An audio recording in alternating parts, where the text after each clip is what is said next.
Well, today marks 2 months since the deadly Texas Hill Country floods, and even with the passage of 2 major camp reform bills, the push for change is not over. A bill addressing who can serve on the Youth Camp Advisory Committee passed the House by a wide margin, but failed to pass the Senate before the end of the legislature's second special session. 2 Investigates Robert Arnold is in the newsroom with the push for this new law. Robert.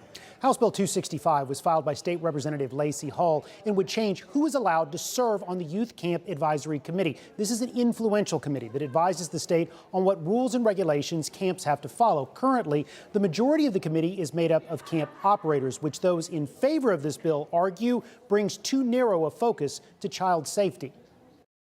The Youth Advisory Committee is made up of 9 members, 7 of which are camp owners, 2 of which are camp adjacent.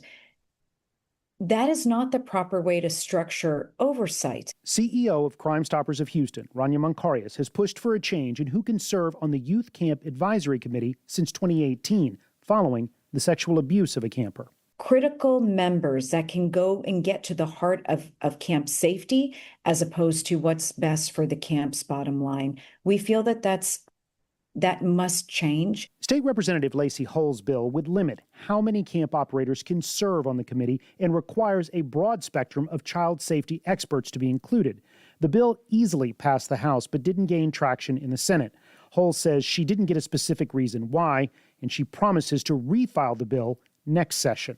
Ultimately, that there is a bigger issue, which is the way camps are, the oversight and the way they're run and structured.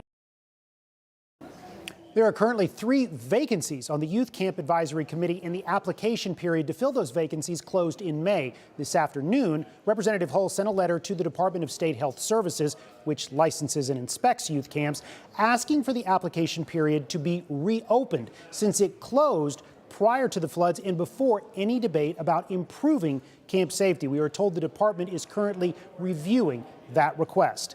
Live in the newsroom, Robert Arnold, KPRC 2 News.